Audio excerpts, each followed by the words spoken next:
Welcome back and welcome to the end of an era. The final UFC card on ESPN as well as the final fight card for the 2025 calendar year. I'm one half of your host, Hugo the Boss, Hugo got next, and this is episode 126 of the Axis of Combat podcast. And today I am joined by my illustrious co-host. It's your boy Ray Boogie Kahuna. On today's episode, we're breaking down UFC 112, Royval versus Kape. And surprise, surprise, we got some PFL action on the way. We're going to be breaking down PFL Lyon, at least the main card. And of course, we always end the night with a little bit of boxing here and there. We got some fights that piqued our interest. But before we get into any of those fights or any of the breakdowns, like always, my brother, please tell them what the deal is. Like, comment, subscribe, follow Facebook, Twitter, Instagram, and TikTok. If you haven't already, what are you waiting for? Please like, comment, subscribe, hit that notification bell to stay up to date if you're enjoying the visual portion of this podcast, of course. And for all of our audio listeners, Spotify, Apple, Google Podcast, you already know. First fight on the card at men's heavyweight, we have the African Savage Kennedy Nzechukwu going one-on-one with Marcus Buchecha. Kennedy, 14-6 overall. Fighting out of Dallas, Texas, but repping Nigeria, 33 years old. Buchecha, 5-2 overall. Fighting out of Long Beach, California, but repping Brazil, 35 years old. Ain't nothing like some big beefy man bumping meat to kick off the card. We got Buchecha here on a semi-quick turnaround. He made his debut not too long ago against Mr. 1 Martin Buday.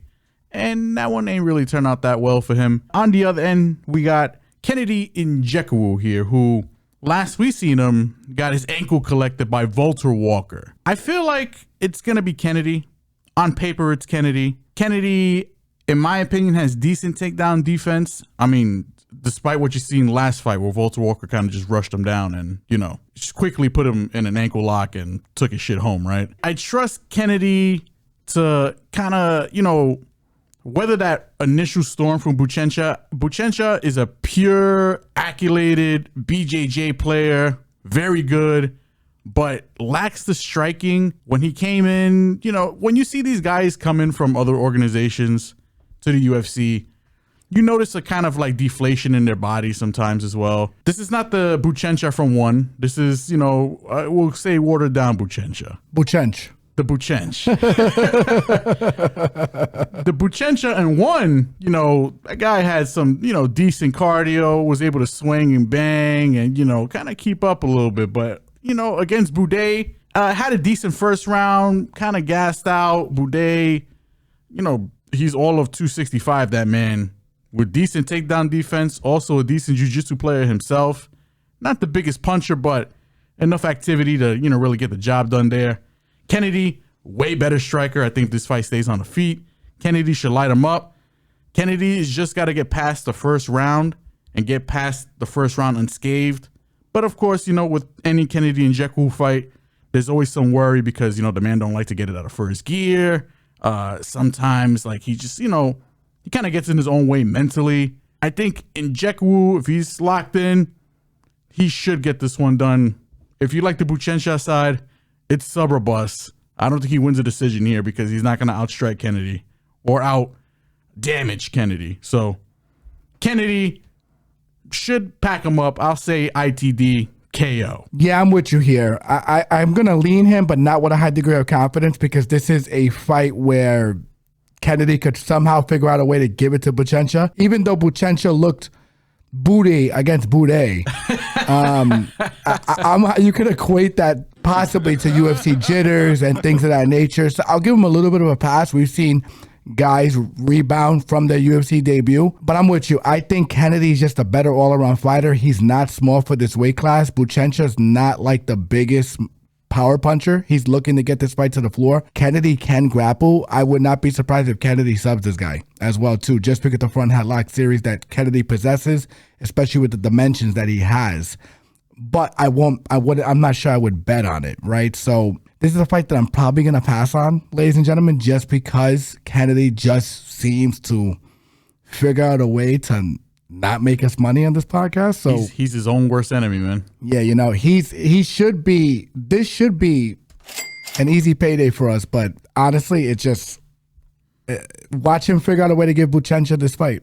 I just feel like that's gonna happen. He's gonna give Buchecha the other ankle that Volter didn't collect. That's what's gonna happen. 100%. And if you look at his wins at this level, he beat Bresky, he beat Barnett. Bresky doesn't belong in the UFC, particularly after USADA popped him. Barnett doesn't belong in the. I don't even think Barnett's in the UFC anymore. Yeah, no, I don't think so. It's crazy. And then look who he's lost to, Jacoby, a down a weight class. Okay, Jacoby's a good striker, but not the best grappling. OSP, shot. He lost a split decision there.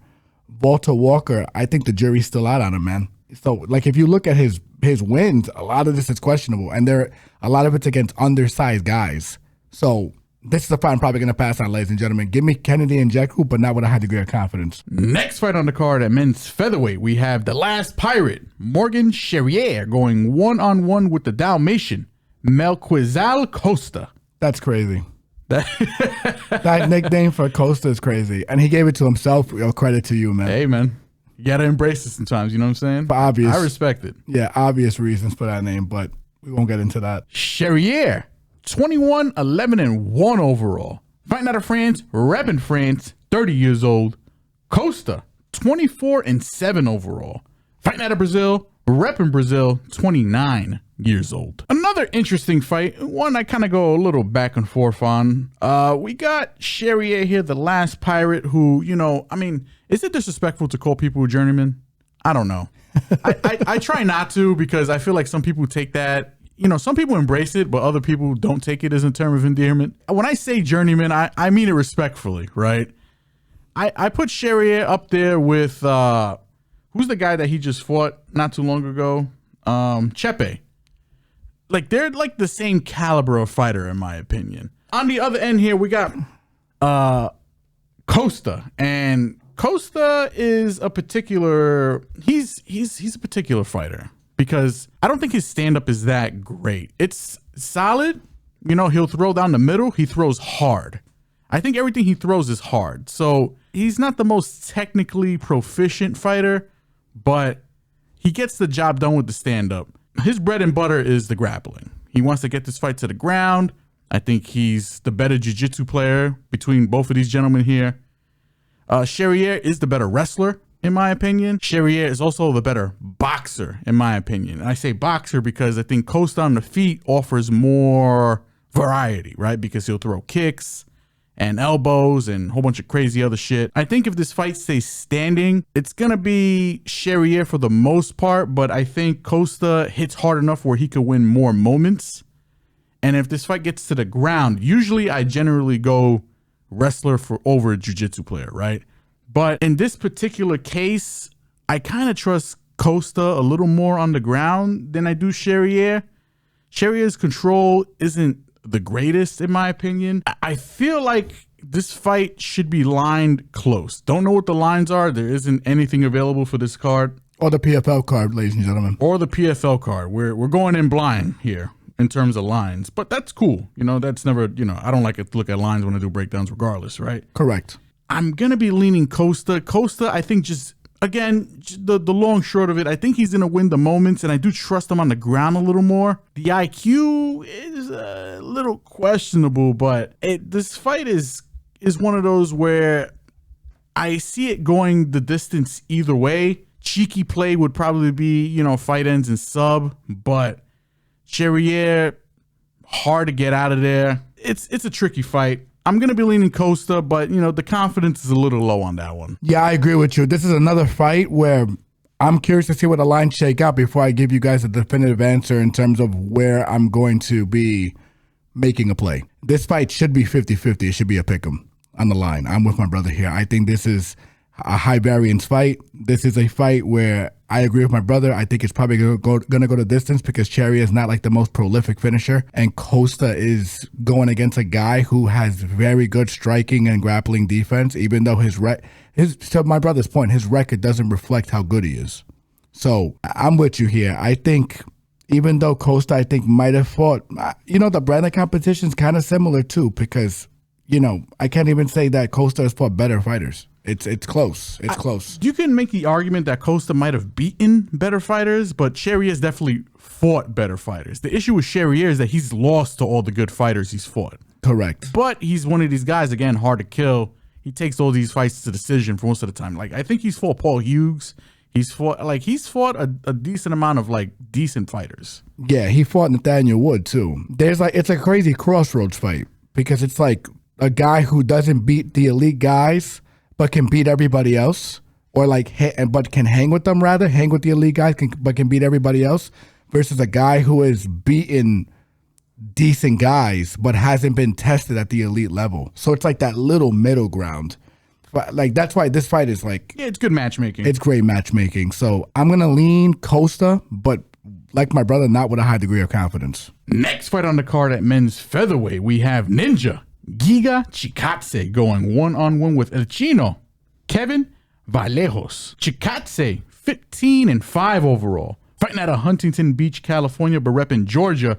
37 years old. Vallejos, 16-1 overall.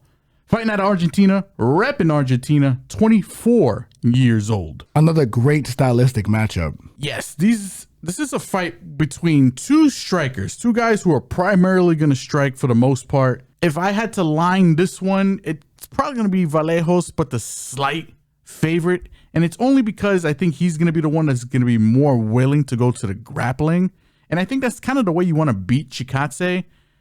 If this fight stays standing, though, listen, I get it. Chikadze, he might not be wearing damage the way he used to. Like, you know, you can touch him. I think if I had to flip a coin on whose chin I trust a little more, it's probably Vallejos' chin.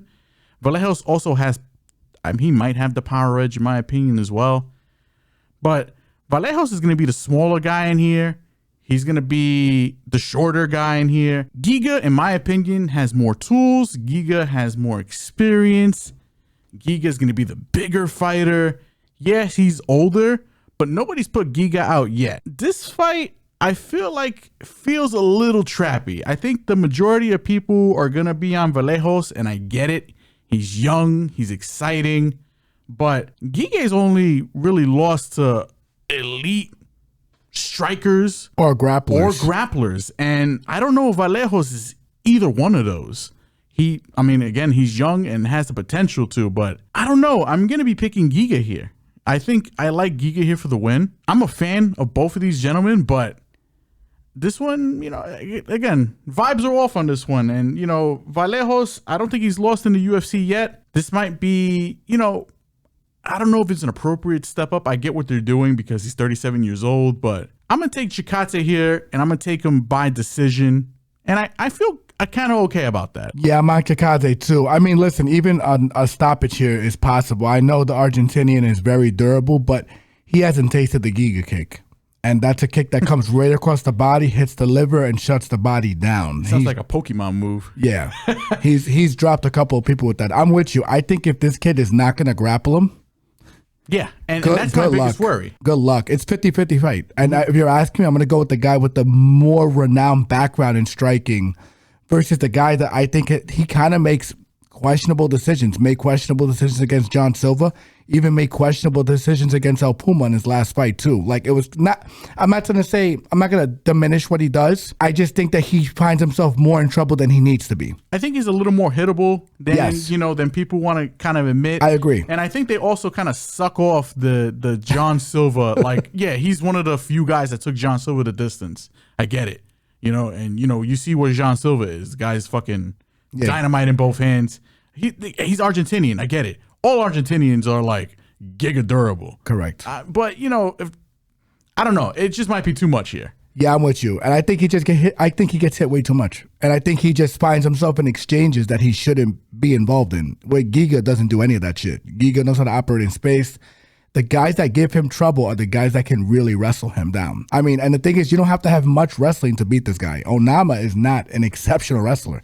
Improved, yes, but was able to control Giga once shit got, a little crazy. And by the way, Onama early, not the best striker, but does have pop. So Giga was able to weather that, manage him, and force Onama into just a wrestling match because Onama didn't want any more of that damage. So I'm with you here. I think Giga is going to be lined as a dog, and I think this is a pure dog or pass spot.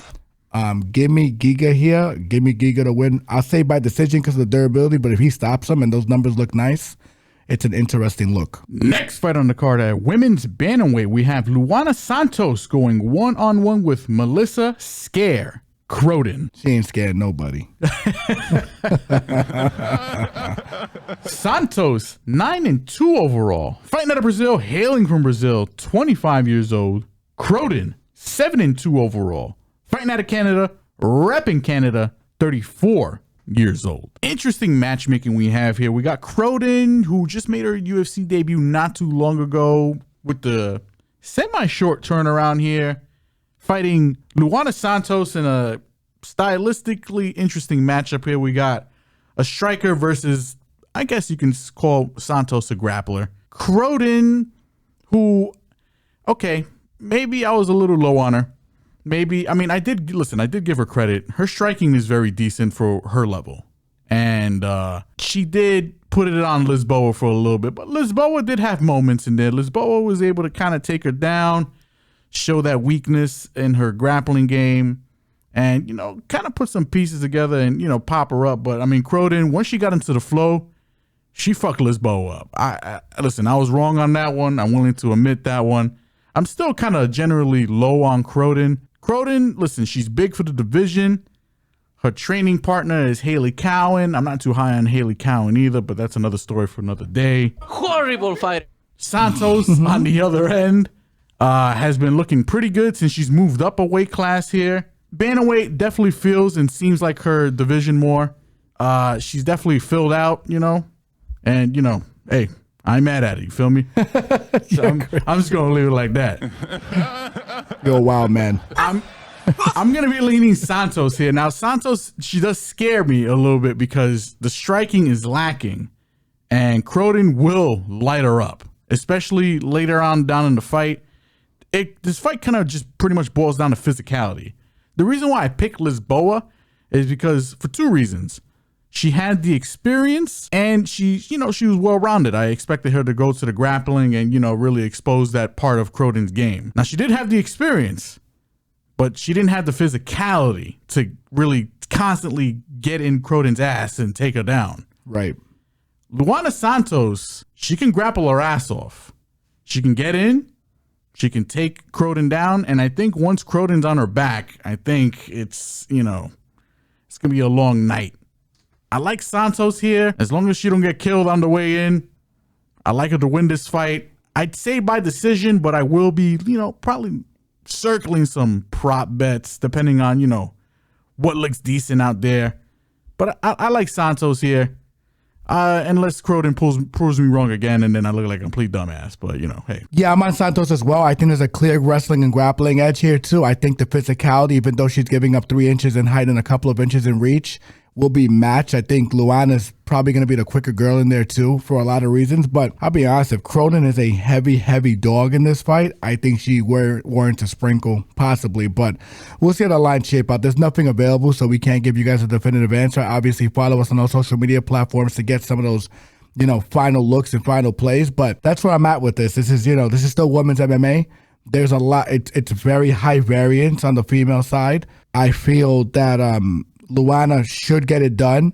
I'm going to say with moderate degree of confidence just because I trust her process a little more than Croden's. I think Croden's a little bit of a fraud and a little bit of a weight bully. But once again, if this line is outrageous, I don't think Croden as a play is unwarranted. So give me Santos as the lean, but with a moderate degree of confidence, not with a but. With a moderate degree of confidence, but we'll see how it comes once these lines get flushed out and we see how everything looks and what looks juicy out there. Next fight on the card at men's featherweight, we have Joanderson Brito going one-on-one with Melsik Baghdasaryan. Brito, 17-5-1 overall.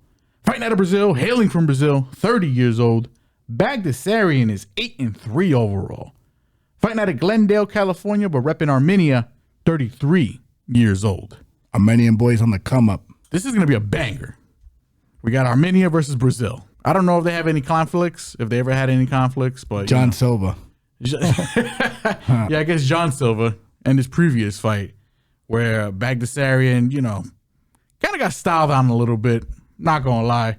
But speaking of getting styled on, I mean, Brito got fucking completely worked by what's homeboy's name from Philly? Pat Sabatini. Pat Sabatini. Like, completely drowned in the wrestling game. Brito don't got to worry about no kind of grappling when it comes to Melsik Baghdasaryan. Baghdasaryan is a kickboxer by nature, uses all of his tools, uses his elbows, his knees, throws crazy kicks, has decent speed in his punching, also has some decent pop in his punching. But Brito, like the tattoo on his back, that boy's a shark. That boy's going to walk forward. He's going to throw bombs. He's a little more reckless than Baghdasaryan, but Brito can grapple his ass off. I mean, don't let the last fight fool you. Sabatini's just on another level. Brito's got jiu-jitsu. Brito's going to be the pick here. And I say with medium confidence. The only reason I'm not like extremely highly confident in this one is because Baghdasaryan does have like a decent line of takedown defense. Also, because Brito comes in a little recklessly, sometimes like the decision making is a little questionable on the Brito side. Baghdasaryan could clip him. I'm not going to rule that out. What I do like for this fight is probably the unders. Probably fight doesn't go. I like Brito. I think Brito wins, and I think Brito wins by sub if I had to choose, but I wouldn't rule out like an ITD / ground and pound victory on the Brito side. But I like Brito for the win. Yeah, I'm with you here. Brito has a clear wrestling and grappling edge, and I think it might be somewhat of the same ballpark with you in terms of a medium confidence in terms of his ability to be able to get this fight to the floor. And I think if he gets this fight to the floor, it might be curtains quick, to be frank. He's very strong. He hits hard. His ground and pound is vicious when he gets there, and his grappling game is vicious when he gets there. So I just feel like if Melsik doesn't keep this fight standing, even though he has the physicality to kind of match Brito because he's shredded as hell. Oh, yeah. There is a big difference between like clinch work and fighting on the outside versus like wrestling and grappling endurance. And I'm not sure anyone's really tested Melsik there up until this point outside of, I think John Silva took him down, correct? I don't recall. I don't recall either. Regardless, I think he put him down. That's for sure. He put him down bad. Yeah, it is what it is. I just feel like Brito has a clear path. He's not undersized in this fight. The dimensions are relatively the same. Give me Brito here to figure it out via decision. Wouldn't rule out an ITD like my brother said. Next fight on the card at men's heavyweight, we have Sharaf, a.k.a. The Smoke, going one-on-one with Steven Concrete Asplund. Sharaf is 4-1 overall. Fighting out of Santa Ana, California, 32 years old. Asplund, 6-1 overall. Fighting out of Minneapolis, Minnesota, 27 years old. This is one of like a couple of like UFC heavyweight fights they have. They have a lot of heavyweight fights on this card. This is just one of like 3 or 4, if I'm not mistaken.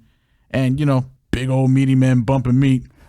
Heavyweight division is always the fun division in my opinion because you don't know what the hell you're gonna get. Most of the time it's knockouts. Sometimes it gets a little boring and it goes to decision, but we got Sharif here, or Sharaf, pardon me, The Smoke.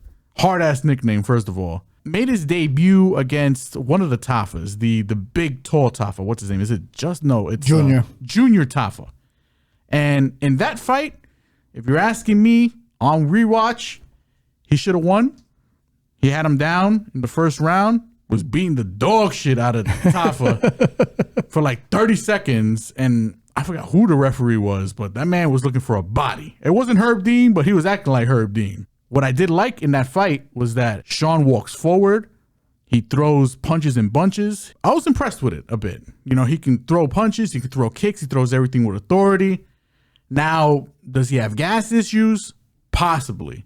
Did he blow his load in that first fight? He did. Ayo. But I do tend to think that the way he fights, he does kind of tire down the stretch.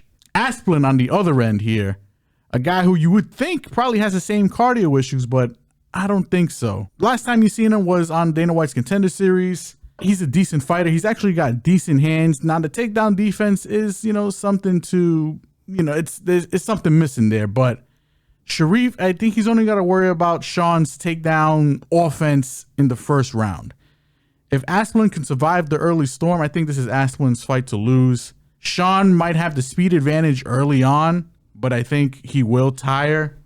Steven, I think he's going to live up to the nickname in concrete. He'll absorb whatever he needs to absorb there. making to the second round. I think I can see a second, third round finish for Asplund. So give me Asplund. I say by KO. I say second round. These nicknames are crazy because you got Concrete in between Marvel and Mortal Kombat here because his last opponent was the Daywalker and his new opponent is the Smoke.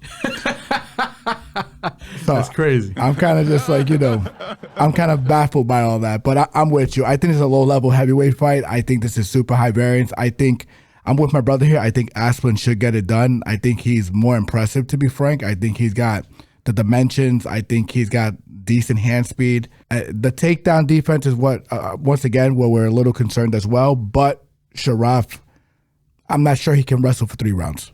And that's really what it comes down to. If Asplund can survive him, which I think he will, I think that Asplund will have his way second, maybe even third round here. I don't think he gets to the third, actually. I think probably second he has his way, maybe even towards the end of the first if he gasses him out early. So give me Asplund here for the win. Want to see what the line shake out to, because if it's highly disrespectful, I think the guy with the grappling edge possibly warrants a look if it's disrespectful. But once again, just, for podcast lean and what we see on tape, Asplund is the lean for the podcast. Next fight on the card at men's heavyweight, we have the debuting Alan Frye, a.k.a. AJ, going one-on-one with Guilherme Pat, a.k.a. Kong. Frye, perfect, 6-0. Fighting out of North Carolina, 27 years old. Pat, perfect, 5-0. Fighting out of Brazil, hailing from Brazil. And they have no age for this man, but I think he's 30 or 31 years old. Now, you thought the last heavyweight fight might have been low level. I think this one is a little more low level than that one, ladies and gentlemen.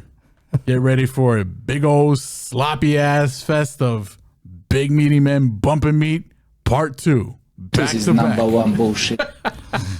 Oh, brother, this guy stinks! Now, when you watch these guys face off, because, I don't like to make any kind of like real, plays or anything like that until I see the weigh-ins, until I see the face-offs.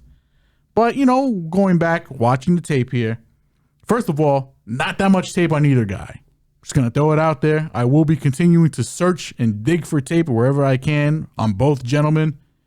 Not that much tape. But what I could find, Alan Frye, AJ Frye, he goes by 2 names. I think AJ is probably the one he goes by more commonly. He is a decent striker. I would say, even though he didn't fight in the LFA like Pat did, he did fight a little more of an experienced guy his last fight, a guy who did fight both the UFC and Bellator. He did, show some decent takedown defense against the veteran.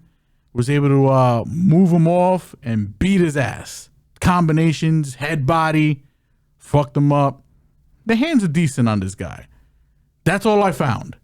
I don't know what Frye's takedown defense looks like. I don't know what his takedown offense looks like. I don't know what his striking defense looks like. A lot of question marks for Mr. AJ Frye here. He does have some amateur fights where he is doing some jiu-jitsu, so I guess he has some jiu-jitsu. I don't know. Now, moving over to Guilherme Pat. Guilherme Pat did fight in the LFA. It was one fight. It was his last fight. Now, if you look at this man, he's got the height advantage. Not by that much, but he probably does have the reach advantage as well. This guy is tall. He's a big-ass Brazilian who is, like, chiseled. If just visually alone, you would think, hey, Pat's going to be the guy. This guy looks like a fighter. And when it comes to the striking, it's pretty decent. He throws pretty hard, but it's a little low volume. He's a little more of a counter striker. And, maybe you don't want to judge a book by its cover. Not too impressed with the guy. He was able to be easily taken down for as big as he is in his last fight in the LFA. I'm going to be picking Mr. AJ Frye here for the win. Limited tape on both gentlemen. This is a vibes check. We've seen these big ass Brazilians come in here before, not look the part. I don't think this is a variation. I think it's going to be a continuation. Give me Frye here. He's also, side note, he is from New York, but he is raised in the Carolinas. That's a plus. But it's a low-level fight at the end of the day. I don't know. We're just having fun here with it. So give me Frye here for the win. I say by KO, But I don't know. I need more tape to really make a definitive, answer or give you guys a definitive answer either way. Yeah, I'm with you on Pat, man. I'm not too impressed with his skills. I'm not impressed by your performance. Just like you are. And the only guy that I know that has Pat as his last name, his first name is Project. I'm already, turned off by this guy. You know what I'm saying? Because at least Project Pat had something to offer with one or two good songs, I'm not completely sold on Pat at all. I agree with you. I think he looks the part. I'm just not sure about his skill level. And I got to see how the lines shake out. I love having betting lines available to give you guys more of a definitive look into more insight into like some of these contests where it's so high variance or things of that nature. I'm not there with this fight. I think this is a fight that I'm probably going to pass on depending on how things shake out. But if it looks lucrative at all for Frye, I think he's definitely the lean here. I don't know how he gets it done. I'll go by knockout off my brother just because my brother said it. But once again, this is a low-level fight. Anything can happen. I mean, listen, I swear on everything, watching Guillermo's like second to last fight, he was fighting a bus driver. And when I say that, I mean sincerely, the BX44, the guy looked identical.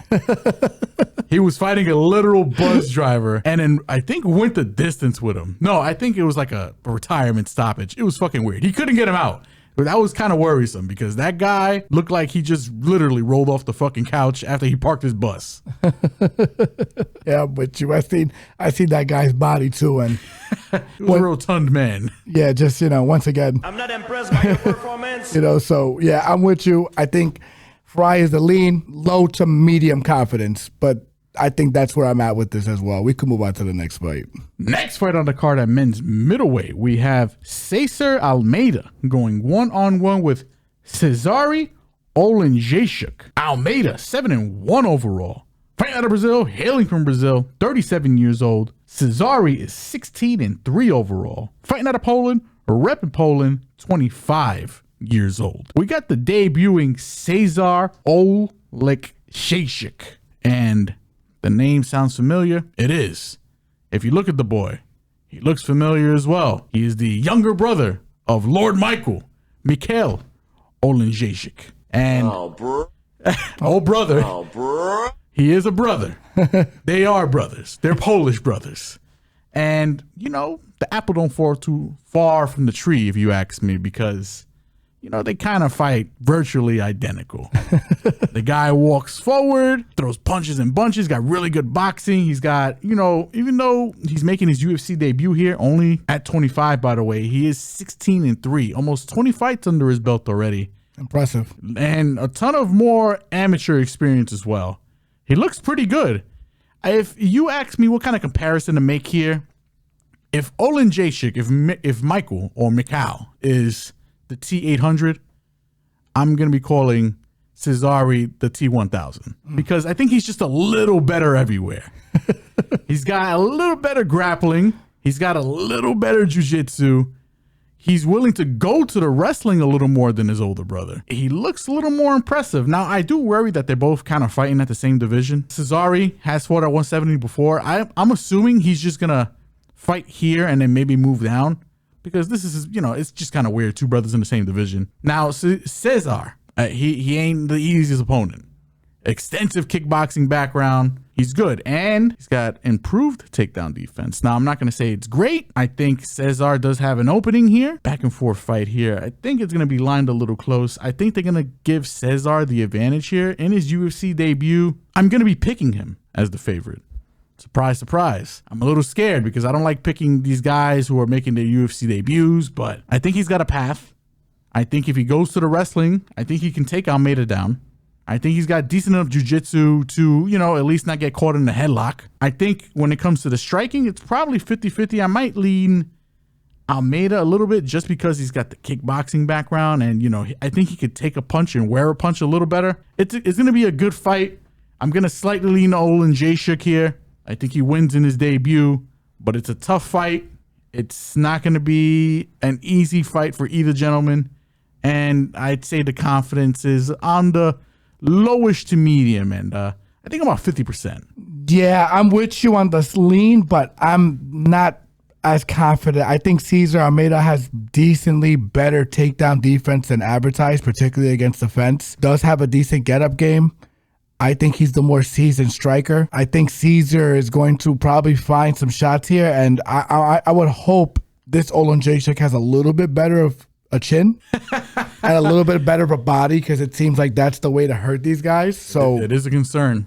Just a little bit of a concern. I think this is a 50-50 fight in a lot of ways. So I'm going to lean César just for the podcast sake. Don't know who the dog's going to be. And plus with Jędrzejczyk making his UFC debut, I'm kind of just like, okay, you know, like I'm questionable, you know. That's all. I get it. If he fights a lot like his brother, he's going to fight kind of walking into César's style, man. Like César's going to fight the shots. He's decent off his back foot. Yeah, I'm going to lean César, man. Not with a high degree of confidence, but for the podcast's sake, my side will be César. Next fight on the card at women's flyweight, we have Teresa Bleda going 1-on-1 with Jamey-Lyn Horth. Bleda, 7-1 overall, fighting out of the Czech Republic, repping the Czech Republic, 24 years old. Horth, 8-2 overall, fighting out of Canada, repping Canada, 35 years old. Now, we haven't seen Teresa Bleda in about a while. I think she's had about a 2-year layoff. It's a pretty decent gap. I'm not too worried about it as much because she is young. She's only 24 years old. And her only professional loss did come at the hands of Natalia Silva. Now, it was a head kick. It was it wasn't a good look. But against a girl who doesn't finish, by the way. It's not the worst loss, if I'm being completely honest. Teresa Bleda, not that good of a striker. What she wants to do in the fight is take you down and beat your ass. Sub, club, however she needs to get it down to the ground, that's where she wants it. And she's actually a decent grappler. I give her that. Jamey-Lyn Horth on the other end, better striker in my opinion, at least compared to Bleda. Decent first initial takedown defense, but I do think Bleda will find success here in taking her down. Also, Horth on the stand-up, even though she might be the better striker, she's probably going to be the slower of the two. I like Horth. She's a big, tough, gritty, Canadian woman. I think that can carry her a decent amount in this fight. I just don't know if she's going to have the answer for the grappling. The resume isn't the greatest. I mean, her last win, she beat Demopoulos, but Demopoulos moved up a weight class, was completely outmatched, completely outsized, and she couldn't finish Demopoulos. That raises some red flags right there, if I'm being completely honest. I'm going to say decision. I wouldn't rule out a fight ends in sub here because of the amount of grappling that I think is going to take place. Give me Bleda here for the win. I think she gets this one done with the grappling. I'm with you here. I'm not going to piggyback too much. I think you pretty much covered everything there. I think the most concerning look here was the Demopoulos fight. And you have to finish that girl, man. She's small for the weight class that she's in, and she moved up.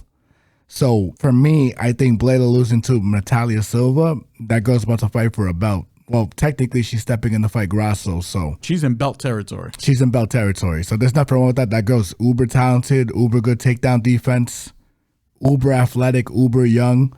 This is a girl in Jamey-Lyn Horth, doesn't have any of that. To be frank, she's a tough girl, but I think the grappling is going to be vast here. There's going to be a vast advantage for Bleda. The physicality, I think that's where Horth can survive, and obviously some of her grappling ability, but I think Bleda will eventually bury her with pressure and continuous wrestling, and this is a tough fight for Horth in my opinion. Give me Bleda here by sub or decision, preferably sub. We'll see how we play closer to fight time. Next fight on the card at men's lightweight, we have the Haitian sensation Neil Magny going 1-on-1 with the debuting Dynamo Yaroslav Amosov. Magny, 31-13 overall, fighting out of Dalton, Illinois, 38 years old. Amosov is 28-1 overall, fighting out of the Ukraine, repping the Ukraine, 32 years old. I'm excited for this one, and I'm excited for this one because I'm a fan of Amosov. Amosov, Bellator fighter through and through, was, fought on the last Bellator card. I think 95% of that man's career has been with Bellator. Now, his only loss came in his last Bellator fight. That was against the ass-kicking machine himself, Action Jackson himself. I gave him that nickname, Jackson. And in that fight, I'm not going to sugarcoat it a little bit. Amosov did, not to make any excuses for the man, but he did look a little off in that fight. I think the man is talented. I think he was the better fighter, just not that night. He's a very good striker. He's got very good takedown defense. Will mix in his own grappling as well. This fight in particular, I mean, listen, the UFC never really matches up people with cupcake matchups, especially coming from the other side, especially coming from the competition. Magny is a gatekeeper, but Magny is, a solid fighter who will, put Amosov to the test here. But I think this is a test that Amosov will pass. Maybe not with flying colors, but maybe with some relative ease. I think on the feet, as long as Amosov throws his leg kicks, we know Neil Magny has terrible kicking defense. Magny, on the wrong side of 38. Amosov, the better striker by far. Where this fight probably gets a little interesting is in the grappling department, because Magny is going to be the bigger guy. Magny likes to clinch.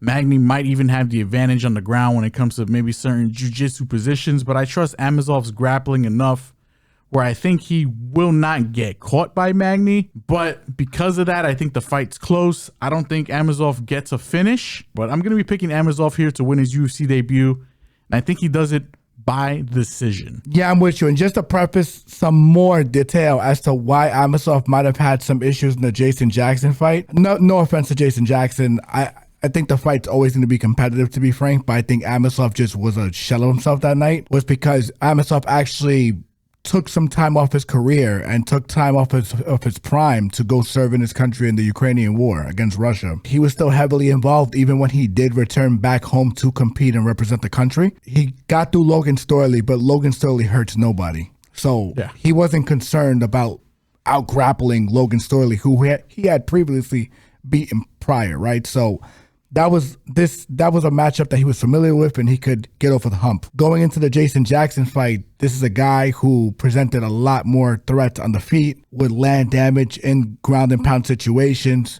was big for the weight class.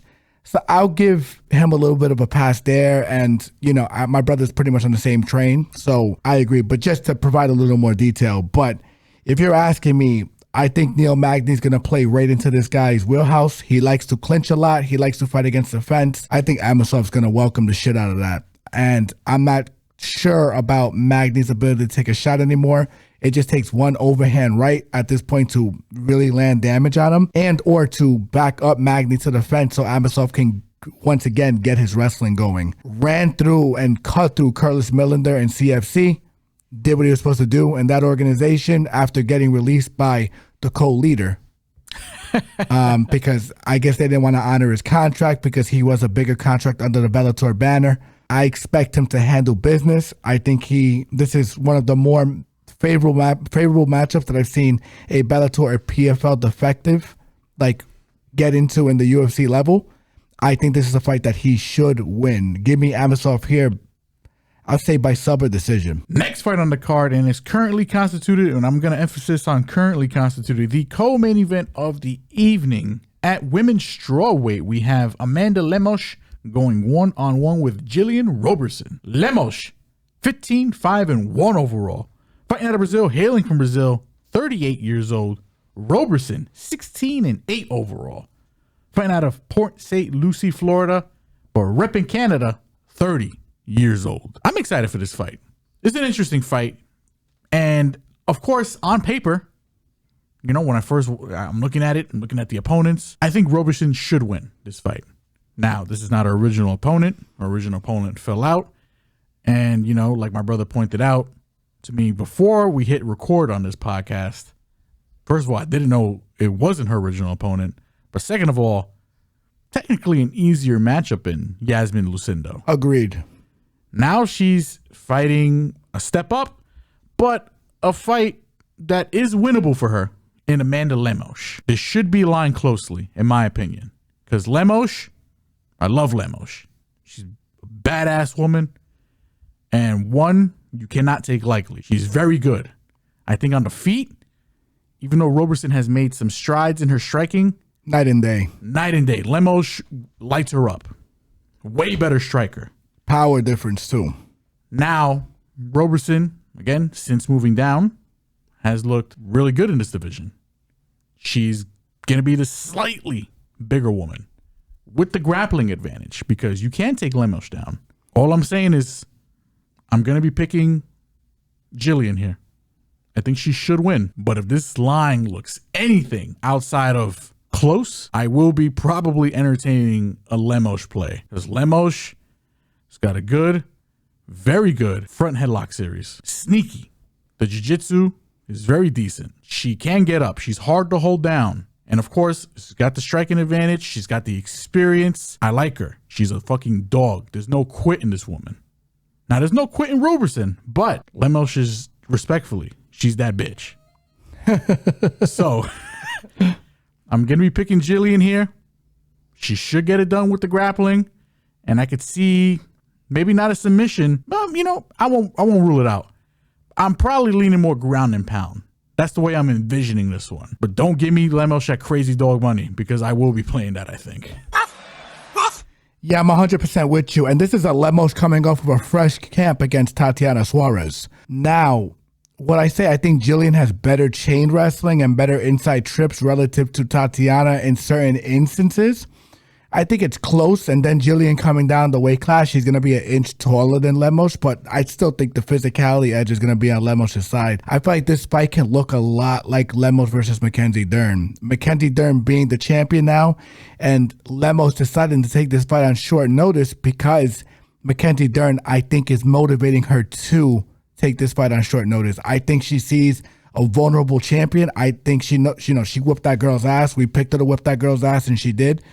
This is a girl that, in Jillian Roberson, that, quite frankly, wants to get this fight to the floor. A lot like Tatiana Suarez. She's coming off a camp against Tatiana Suarez. I mean, this is clear. Like, Lemos is actually, I think her camp is thinking things through in terms of accepting this matchup. And it stinks a little bit for Jillian Roberson because the Dean Thomas special is to match this girl up properly and with girls that she knows she can probably take down. We both believe she would have taken down Lucindo at multiple points during the fight, used her physicality, but this is a girl who's more physical that just beat Lucindo, that just mitigated a lot of what Tatiana Suarez had to do. The girl had to basically cage push to win the fight. Let's just call it what it is. But, and I just think that Lemos is going to be able to land damage at certain points in this fight. And to my brother's final point, good front headlock series.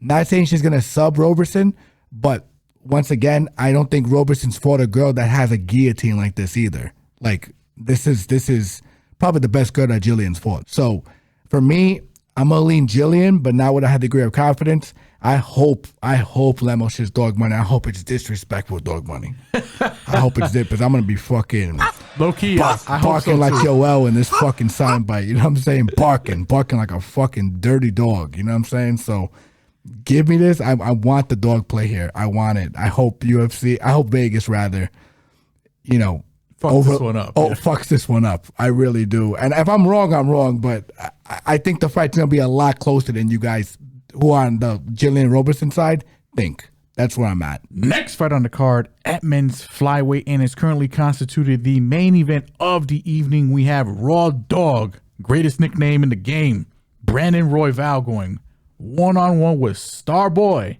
Manel Kape. Royval, 17-8 overall. Fighting out of Colorado, 33 years old. Kape, 21-7 overall. Fighting out of Vegas, repping Portugal, 32 years old. Banger of a fight. Happy this one is going to be a 5-rounder. And kind of happy, low-key, that this one's going to be capping off the 2025 year for the UFC, going into 2026. Low-key, I think this is going to be a fight that's going to be kind of close. Kind of close for a couple reasons. One, listen, I like Manel Kape. I think I'm going to be picking him to win this fight. Now, Manel Kape, I think, needs to do a couple things. I think Manel Kape needs to lock the fuck in. Because we've seen, especially early on in his career, I mean, he debuted against Pantoja, also fought Matt Schnell. Should have beaten Matt Schnell, but, got a little lazy, got a little cocky, ended up losing that fight. And sometimes Manel Kape, the ego can get the better of the man. That also is going to lean into my second point, where Royval, I feel like he's on a bit of an upswing here. And I think Royval, you got to kill the man. You got to get him out of there. He's going to be walking Kape down, which kind of plays into Kape's style a bit. Kape wants to counter strike. Kape wants a clean technical fight. He's a clean technical fighter. But Royval is coming off a war that he just recently had with Josh Van. Josh Van, who, because we filmed this like right before the previous event, is going to be fighting Pantoja. We don't know yet. We'll find out in 2 days. Looking forward to that one. Who the winner is, of course. But Royval, he's got decent grappling himself. He went the distance with Tyra, went the distance with Josh. Manel is not the type to really put on the volume. Like you can create the fight and make this into like a real dog fight where they're throwing 100 strikes each. But it's one of those things where Kape is, I have faith in him, but I don't know if I fully trust him yet because I think I just need to see it. Like he's winning, but he's beating guys like, Asu Amabayev, who on short notice. Felipe Dos Santos. Bruno Silva. I think he's better than all these guys. I think he's kind of, not wasting his time, but like, I haven't seen it at like a top 5 level yet. And this is, outside of his debut fight, which he did lose, and Matt Schnell, who I think at the time was a ranked fighter, his toughest fight to date. It's going to be close. I'm going to be leaning Kape with some confidence. I'm not too confident in it. I think this is probably dog or pass if you're asking me. And ain't no better dog than Raw Dog. So give me Kape here. I'm a little soft on it. Pause. But I don't know. What do you think, brother? Yeah, I think this is UFC matchmaking 101. I think they're trying to get Kape over here. I really do. It's just whether or not Kape is going to do it to himself. Low key. They're trying to find contenders for Pantoja. I think Pantoja is going to beat Van. We talked about this on last week's podcast. You agree? I think he might run him over. Low key. Like, I think Pantoja might make it look easy. Raw Dog had a clear path to victory too. With Van, decided not to go down that road. So he is another guy whose fight IQ I questioned. But this is probably going to be the most electric striker he's fought. And this is a guy who knows how to manage distance. He's very light on his feet.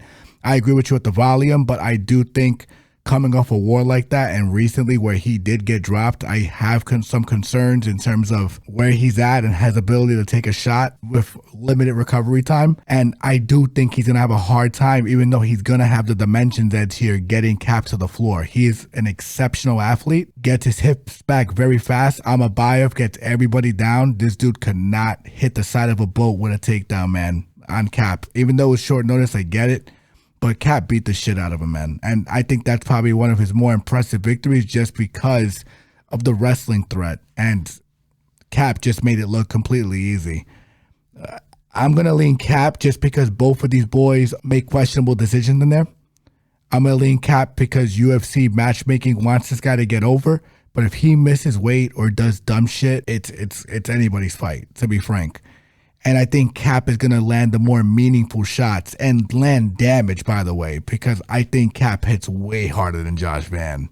So for me, I think this is Kape's fight to lose. But to my brother's point, will he just lose it before the fight and during the fight, right? So you got to tread very carefully with this guy. But I think if he's locked in, I want to see how he's talking this week. I want to see if he makes weight like a professional. His energy, if he wants to come in and just fucking put hands on Raw Dog or just, use protection, respectfully. Bars. Have kids gloves,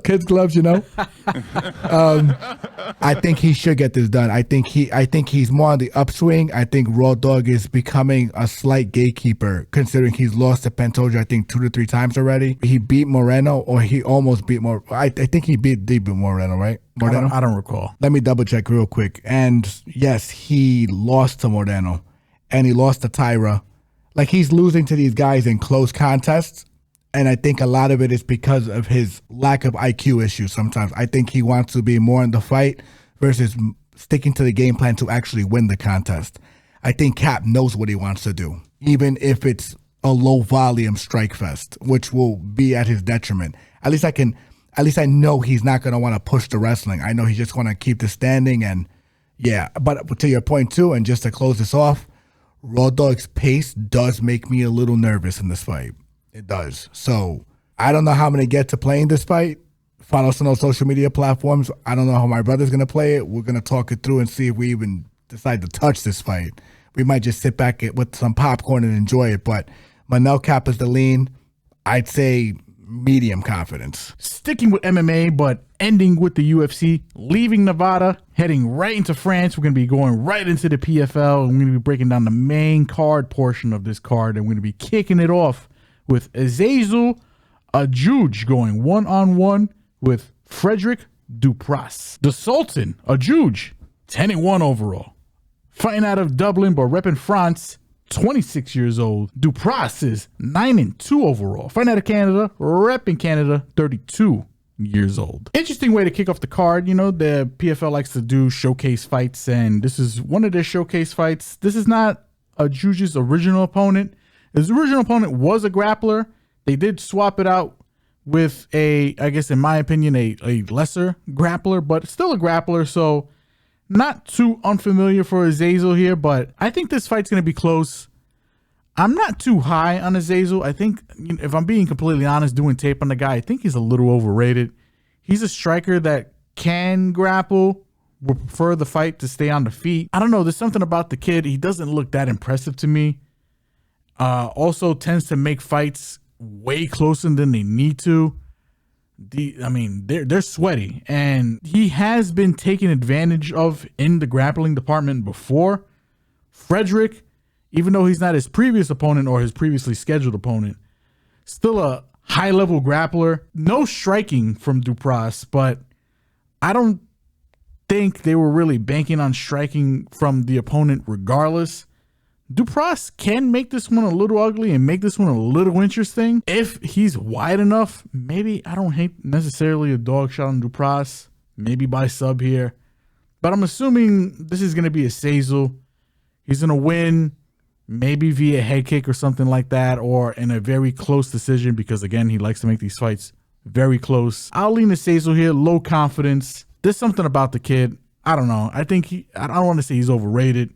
Maybe I'm wrong. Maybe he proves it here, but I'm not too high on this one. Not too high on him, but I'll be picking him. Yeah, I'm with you here. I think Azazel, there's like these fighters who like to let their food and play with their food and let it linger around a little bit always seem to kind of get themselves in trouble.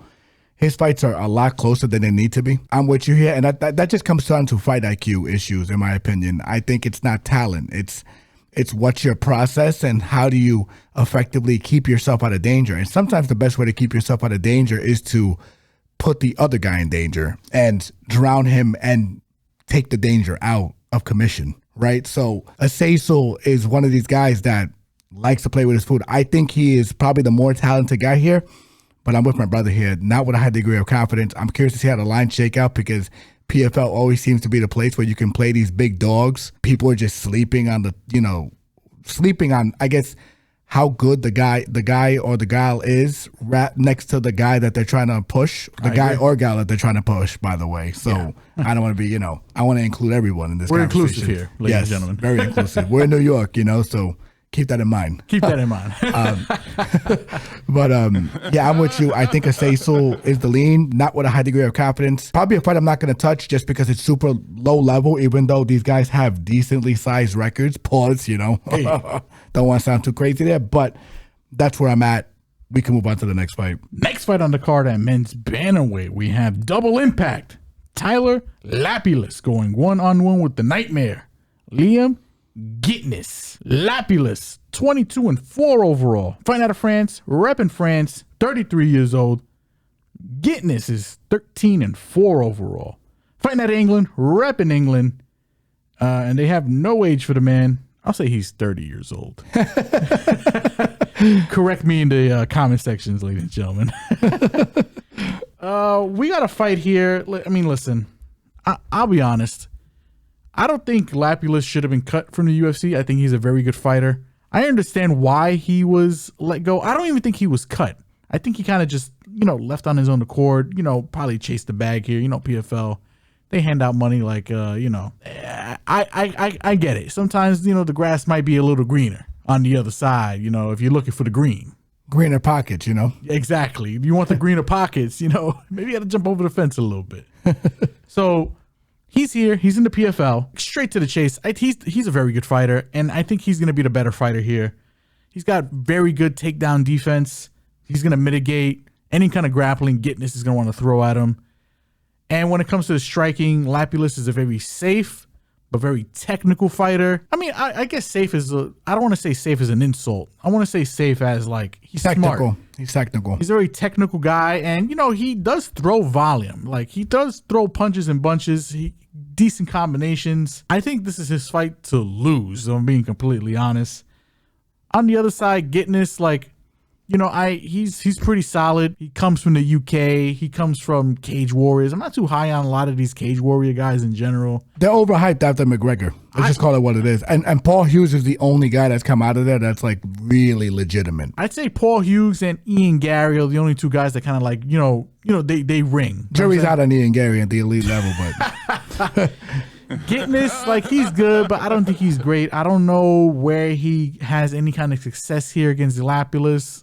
You know, I think he's outmatched in the striking. I don't think he's going to be able to get any kind of grappling going. Give me Lapulus here.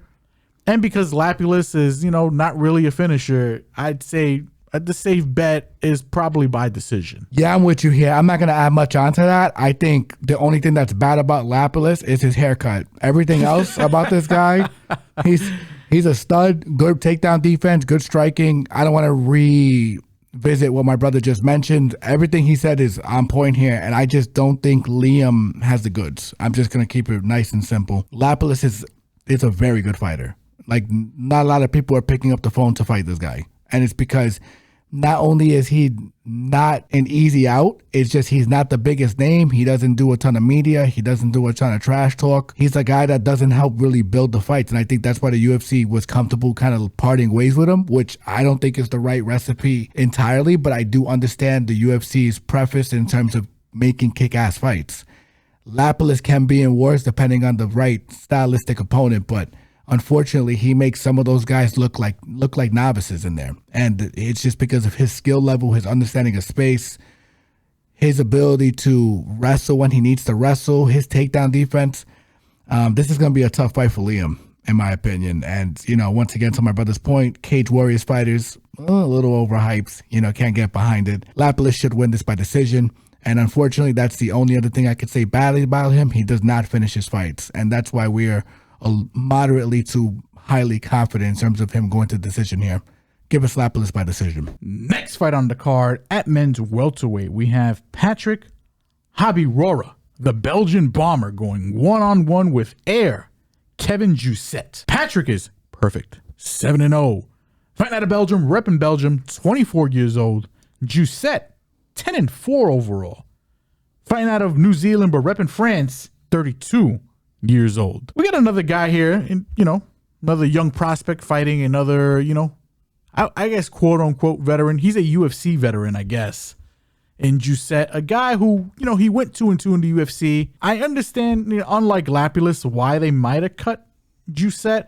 I don't think they should have. I think they probably should have given Jousset maybe one more fight. His last fight against Mikaelyan didn't really go that well. I mean, maybe one of the reasons why they cut him is because he was kind of a big favorite in that one, and Mikaelyan kind of just kicked his ass. Now, we got Habirora on the other side. This is a very young and, in my opinion, exciting prospect that the PFL has.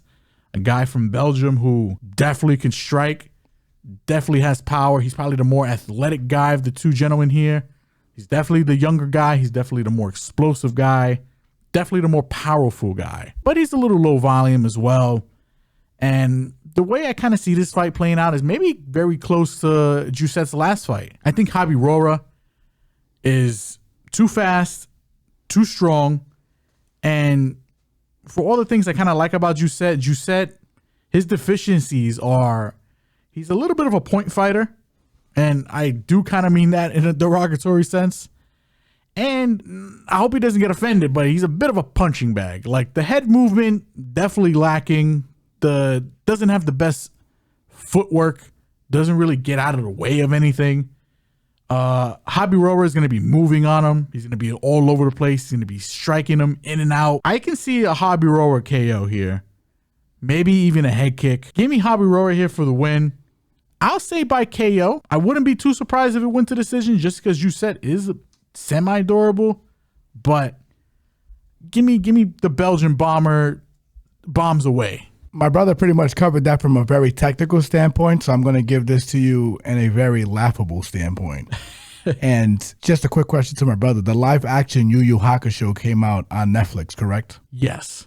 So this is it Yu Yu? Yeah, you're right. Yeah, Yu Yu. I'm sorry. I was thinking about the One Piece. But no, it was Yu Yu as well. So this is a Clash of Netflix special because we have Royval looking like Kuwabara from Yu Yu Hakusho going against Alter Carbon's Joel Kinnaman. You know? So just want to put that, just, quick anime reference for the nerds out there. You know what I'm saying? It's funny you mentioned anime because I think Patrick likes to pose like the One Piece guy. The main character. It's all over. He does the whole, I think punching the ground thing. I don't know. Listen, I haven't watched One Piece, so, don't kill me in the comment section. I'm not too familiar, but I'm pretty sure it's a reference to One Piece. I don't know. Yeah, and the only thing I will add to my brother, the grappling does get me a little deterred here from Jousset because I think he is capable. But I'm more on my brother's side here. I don't think he goes to it enough for me to feel like, okay, this guy Patrick's gonna, pack him up, like not pack him up type shit. You know what I'm saying? He does not move his head out the center line. This guy is literally, I love him too. I don't think he should have been cut, to be frank. But fights like traditional Muay Thai style, a lot of those guys don't know how to move their head like a boxer or like a high-level karate style fighter, right? So I'm with you here. I think this smells like PFL matchmaking 101. I think Jousset's going to give him the fight that he wants, and I think Patrick probably finds a KO here, unfortunately. And to my boy Jousset, we apologize, my guy, but we hope, we if we bet it, we hope we're right, but if we don't bet it, we hope we're wrong. And that's where we're at with it, but we just got to call it like we see it, man. Next fight on the card, and is currently constituted the co-main event of the evening at women's 145 for the vacant featherweight championship. We have Cris Cyborg going one-on-one with Sarah Collins. Cyborg, 28-2 overall, fighting out of San Diego, California, but repping Brazil, 40 years old. Collins, perfect, 6-0, fighting out of Australia, repping Australia, 35 years old. I actually don't know how I want to jump into this one because I guess I could just go and be straight up. This Cyborg is gonna win this fight, right? Oh my god. It sucks. It's not the greatest way to break down a fight. I'm being completely honest. I like to be a little technical. I like to, give you guys a little insight, but my god, the only thing that's gonna beat Cyborg here, in my opinion, is age. She is 40. She has been, in her spare time boxing because they can't find her opponents. They don't know what to do with her. If I'm being completely frank, they're just kind of just lining them up. She's fighting for the vacant PFL belt. It's going to be just another accolade to add to her Hall of Fame career. No shade at Collins. Not going to lie, I think she's actually a pretty decent fighter. And if you're a gambling man, you got to be a gambling man here, though. If her sub is giga big, because I think that's Collins' only way to win here. I think it's club and sub, because who knows? Maybe the age does catch up to Cyborg. She's not known for her striking, but she's got decent pop. I think the striking is not terrible. The bread and butter for Collins is taking it to the ground and finding a submission. And, she's got 3 wins in a row in PFL. She beat the person who they were trying to originally prop up for Cyborg here. She's got finishes. I think she's solid, and I think she does have a future. It's just, Cyborg is just a very, very tall task. And again, if you're a gambling man, maybe put $1 on the sub and just, fucking send it, right? Because it's never say never, right? It's never say never. I think she's good enough to maybe pull off some kind of Buster Douglas ass upset. But this is Cyborg. It's Cyborg or day. I don't know how she wants to finish Collins, but however she wants. It might be sub because of the grappling. I'm probably going to lean KO. Give me Cyborg by KO to add to the resume. And I don't know. I don't know what else to say about this fight. It's It's an interesting one. Well, I do know what to say. Go ahead. And what I'm going to say is that they were propping up Leah McCourt and Sarah Collins. Might as well be Sarah Connor because she saved Leah McCourt's life. From the cyborg. Yeah. From the side. That's hilarious. I didn't even put that. That's crazy. I didn't even think about that. I'm telling you, like, Chris would have done dirty things to Leah. And I mean that respectfully. Leia is just not even in the stratosphere of like what it takes to even be competent against Cyborg. With that said, Sarah's not doing herself any favors. There's a big name for her. This is a girl who's going to have the size advantage of her, the experience advantage of her. And yes, Cyborg might be over the hill. There's a possibility of that always, but I got to see it first, I think. I got to see it. And if we're being honest, this is a girl who just came out of whooping Larissa Pacheco's ass. The fight was competitive in spurts, but she did she had a much easier time handling that fight than I thought. If she has any trouble on the feet, she can go to the floor, and she's a world champion grappler. But I don't think she's going to have any trouble on the feet in this spot. I think Sarah's going to be the one that wants to get it there.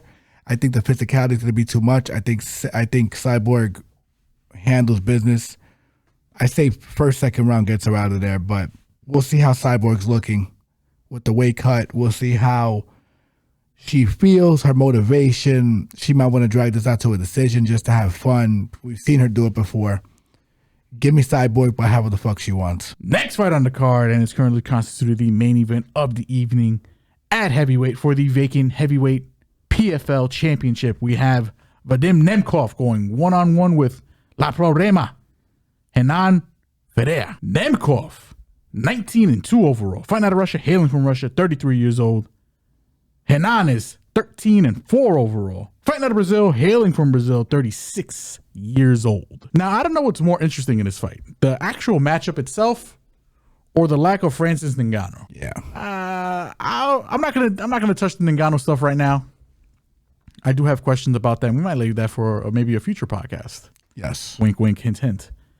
Let's break down this fight, though. Ferreira's got the most dangerous and most opportunity in the first round, in my opinion. I mean, the guy is a giant. 6'8". He's going to have 8 inches in height. God knows what in reach. 85 to 76. You could do the math there. Was that 9? 9. Bam. The guy's fast. The guy's athletic. He's a freak. But Nemkov, in my opinion, is the better fighter. He's the better MMA fighter.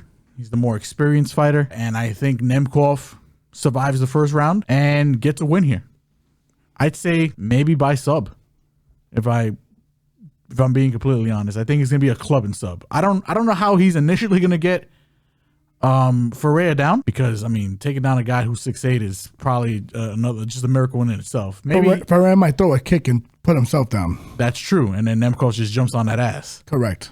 I think Nemkov gets it done. I think Nemkov gets it done at ITD, and I think it's new. I just think he's just a better fighter, you know. And as long as he survives that first round and a half. Renan tends to get tired. He tends to slow down a little bit. As big as he is, the IQ is lacking just a little bit. You know, he makes some questionable decisions in there. Again, sometimes he just ends up on his own ass for whatever reason. He's too damn athletic for his own body. I think this is Nemkov. I think he wins.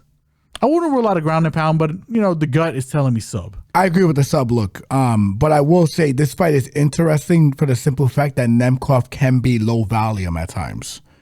He's very particular of how he picks his shots. But outside of that dimension, I think Nemkov is the better fighter. The only thing that Renan's going to have on him is size and reach. And crazy enough, saying that in a fight is absurd, but... Yeah, the guy has all the advantages, but he's probably going to lose. He's probably going to lose. Crazy, right? And it's because Nemkov is probably the best 205 on the planet. And we've seen historically that 205 to heavyweight hasn't been like a malicious or bad transition for guys that are moving up in weight. They've typically been able to handle themselves well, if not even outperform some of the expectations that they may have, even though they may seem a little undersized. Because a lot of those guys are walking around like at 230, 240. All he has to do is weather the storm initially with Renan. If you're going to bet Renan, I think it's first, second round. I think that's the only time he's going to win. I agree. Unless he's fighting a very patient and slow fight. And to my brother's point, low fight IQ at times, I think he will want to get into a gunfight even when he doesn't need to. But a shot from that guy against anybody, he can put anybody's lights out. Unders are interesting. Fight doesn't go as interesting, obviously, depending on where it's at. I think overs, if it's like a low number, like a 1.5, a little interesting. Especially if it's like plus money, because I do think Hedin can survive at least somewhat on the floor, especially if this is a low volume, low output fight. But once again, that's not what I had degree of confidence. Nemkov should be able to get this done. I agree with my brother via sub. How is Hedin going to look after getting completely smashed by Francis Ngannou? Nemkov is on a tear. He looks really good at heavyweight, picking up and putting down big heavyweights. Not as big as this guy, but the ease he did with other heavyweights who weigh 265, and now he's going against a guy who's just taller at 265. I think he's gonna have his way in a lot of ways. I think he's doing a lot of strength and conditioning work with Fedor. Fedor doing muscle ups at age 50 plus tells you everything you need to know. Give me Nemkov here via sub.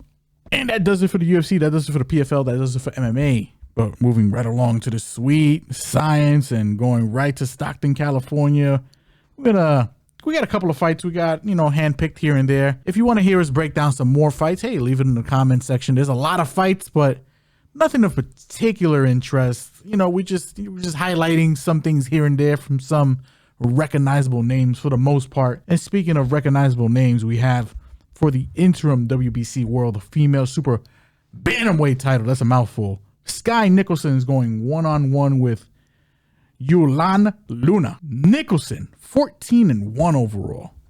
Fighting out of Australia, repping Australia, 30 years old. Luna, 28-4-1 overall. Fighting out of Mexico, repping Mexico, 31 years old. Yeah, this is a fight. I don't necessarily agree with lines being like minus 2,000 against anybody, but this is a Skye Nicolson who's since lost to Tiara Brown, which we caught, by the way, has moved down in weight and has looked like a giant amongst smaller girls, to be frank. On top of that, coupled with the boxing acumen, the footwork, the angling, everything, she looks great. I'm not going to give a definitive pick on this podcast yet because there are mixed reports on the actual size of Luna. Surprise, surprise. I've seen 5 foot, 5'6", 5'7". If it's 5 feet, Skye's going to stop her. If it's 5'6", 5'7", this fight's probably going to go the distance. And it's because Luna does have good boxing acumen, knows how to use the jab to get inside, knows how to fight from the outside a bit. But I got to see that on the scales at this point because Nicholson's last 2 opponents also had mixed reports in terms of their size. And one of them had, I think, Singh like at 5'5", and she was clearly like 5 foot tall. Skye, like she was at Skye's chest. So, and Skye's not a big girl. So that's how I'm going to preface it. I think if the girl's the same size as her, I think it goes to decision. But if she's smaller than her, I expect Skye to pick her apart and get her out of there probably mid to late rounds. But I'm not going to say anything about this because it seems like Skye's just being served up like cans at this point. And she looks good at this weight class. Apparently the cut's not difficult for her. And she can, besides the skill, weight bully some of these girls. So give me Skye Nicolson to win, obviously, by the variations of what it could be depending on the size of Luna, because I don't know. I agree. We'll see it when it comes to the scales. See it when we get close to the fight time, how we touch it. Pause. Follow us on all social media platforms as usual. Moving right along from Stockton, California to Dubai with another fight we're going to highlight here for the WBA regular heavyweight title. It's the main event for this particular card, and it's starring Kubrat Pulev going one-on-one with Marat Gassiv. The Cobra Pulev is 32-3 overall. Fighting out of Bulgaria, repping Bulgaria, 44 years old. Gassiev, 32-2 overall. Fighting out of Big Bear, California, but repping Armenia, 32 years old. Yeah, this is a fight where they have Gassiev lined at minus 380, almost close to minus 400 against Pulev. And man, I cannot get there. I watched him previously. He's lost only to Otto Wallin and Alexander Usyk at cruiserweight. No shame in that, particularly the Alexander Usyk contest, considering Alexander Usyk is arguably the greatest cruiserweight of all time and making a strong case for greatest heavyweight ever. Otto Wallin, that fight was close. Otto Wallin kind of just out-volumed him, did his thing, landed a ton of shots, hurt him in a couple of instances. He's going against a guy in Pulev who is 12 years his elder. Pulev sitting at 44 years old, but at heavyweight, ladies and gentlemen, that is you kind of teetering out of your prime. Last thing to go is your power. He hits hard. The guy has good ring generalship, good experience. He's lost recently to Derek Chisora, who literally can out-volume anyone in a dogfight. No shame in that. He lost via split decision. Very close fight. He's only been stopped and lost 2 other times, via stoppage rather, to Anthony Joshua and Vladimir Klitschko. No shame in that. It happens. It is what it is. Those are the elite of this division, and he fought them both in their primes. I think this is a lot for Gassiev. Gassiev, a couple of problems here. Walks forward and doesn't have the best head movement. The other thing, low volume. Pulev, more volume, more experience, does have a decent enough right hand to discipline Gassiev, in my opinion. Don't get me wrong, should Gassiev win this fight? Yes, because he's just a younger guy and he does have decent power in his hands. But he's also, on top of low volume, a guy that is outsized by an inch and outretched by 3.5 here. I'm going to trust the veteran to figure this out. And considering he is a higher volume guy here, and I trust him to throw more punches, even though he has slowed down over the last couple of years, and his last 3 contests have been against a guy who is inexperienced, but fights a lot like Gassiev, and 2 other guys that are aged out a bit. I'm going to trust Pulev here and play the line here, because I just think this fight could be a lot closer, with Pulev either pulling out a decision or finding a stoppage against Gassiev. So what you're trying to say is like the Vince Carter meme.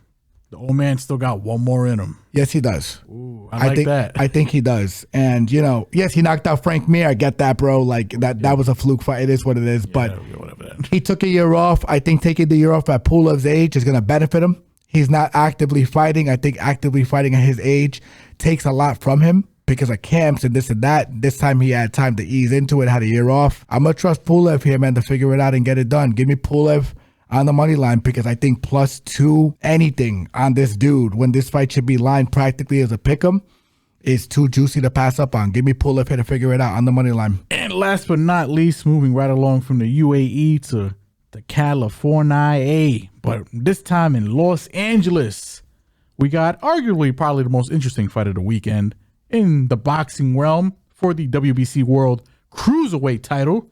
Badou Jack going 1-on-1 with Noel Mikaelyan, the Ripper. Badou Jack is 29-3-3 overall. Fighting out of Dubai, but repping Sweden, 32 years old. Noel, the Dark Horse, 27-3 overall. Fighting out of Miami, Florida, but repping Armenia, 35 years old. Yeah, this is a fight that they have Noel as a slight favorite, and I quite don't understand it. But let's deep dive into this, and let's just get into the bread and butter of this. This is a run back. We did cover this fight on the Canelo versus Skull card a couple of fights ago. A couple of AOK fight card episodes ago, just to preface that. Episode 98, by the way, if you want to check that out, by the way. Tune in. Tune in. Check it out. Give it a like. Yeah. Give a comment if you want to say we called it again. Called it again. But I think this is a fade more from Vegas, trying to fade Badou Jack and his age. Badou Jack is 7 years the elder. He has an inch less in height and 2 inches less in reach. And I think it's because he is also a guy that fought historically at super middleweight and light heavyweight that is contending now at cruiserweight. They're giving Noel a little bit more of the nod here on the run back. I also think they're giving Noel a little bit more of the run back because he took the first fight on short notice. But I'm going to be honest with you guys. I was never impressed with this guy. I didn't think he was what he was being advertised as. He calls himself the Dark Horse. He is the horse that is in the background in the shed that no one pays attention to. And it's dark. That's why he's the Dark Horse. That's why he's the Dark Horse. He's actually a nice light brown horse, I think. Yeah. With nicely combed hair. I don't think he's as dark as he thinks he is. I'm going to be honest with you. Maybe he's not even a horse. Yeah. Maybe he's I don't know. What's a zebra? Yeah. And listen, unless McClane turns into John McClane, the Ripper's going to do what the Ripper does. If you listen to episode 98, by the way, that's my brother mentioned, so tune back in, and I'm going to give you the same breakdown. Badou Jack, better resume. Badou Jack, going to be faster. Badou Jack has the better angles with his striking. Badou Jack is the more technical boxer. Badou Jack has the better timing. The only thing he's giving up in this fight is age and dimensions. but we've seen this fight already. And even with a full camp, I'm not sure Noel is going to be able to download and make adjustments on the fly like Badou. Yes, he has a full 12 rounds of a dance with him to get better. But I also think Badou is paying attention to this fight. The only thing that would scare me is if Badou is not getting up for this fight. But I think if he wants to keep cashing these Saudi paychecks, my man is going to get up and do what he's got to do. Badou's a fighter, man. I love Badou. He's never in a boring fight. Never. And he's only going to get himself in trouble if he gets himself in trouble in this fight. But he can beat him from the outside. I think he can beat him with the speed. He hurt him, I think, 2 or 3 times in the last fight, and he is the smaller guy. I could see a finish in this fight. Give me Badou Jack on the money line as the dog, just like Pulev. I think these boys, I'm going with the old 40-year-old men. I think this is the only podcast we've ever done where I've gone with 2 40-year-olds to get upsets. It's a little scary, but you know what? But yeah, it's nuts on the table. Nuts on the table. I'm just calling it like I see it. I'm not impressed with Noel. I think his hand speed is vastly overrated. I think he swings slow. It looks like he's in the water. Against someone like Badou moving up, he's going to be even slower. I don't think he has the boxing acumen. He did do some good things in that first fight, but once again, didn't land the damage that I thought he probably could have landed on Badou. It's because he couldn't fucking catch him. Give me Badou Jack, who has historically cashed a ton of money on this podcast for us because he has been historically the fade for whatever reason. I don't know why people don't fucking like him. He's not boring. The guy is all action. The guy knows how to fight from the outside. Good boxer. Goes for the finish when he knows it's there. There could be a finish in this fight. Unders is something I'm going to look at just to hedge on both sides, just because when you have enough familiarity, you know where the kill shots are at. Also, the guy's 40 years old, so I mean, hey man, maybe Father Time, maybe it's his time, but Correct. So I think under is something I'm looking at, but for the official lean for the podcast, give me Badou Jack to figure this guy out again. I'll say be a decision, but we'll see how it comes close to the fight time.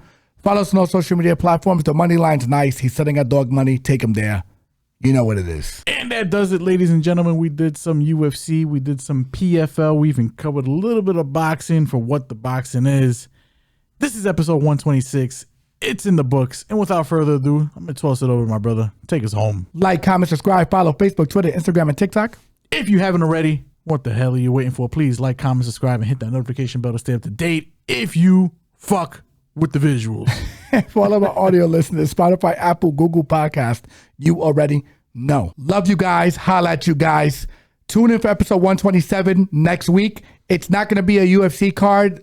The next UFC card is going to be January 24th, Gaethje versus Pimblett. There's some boxing in between.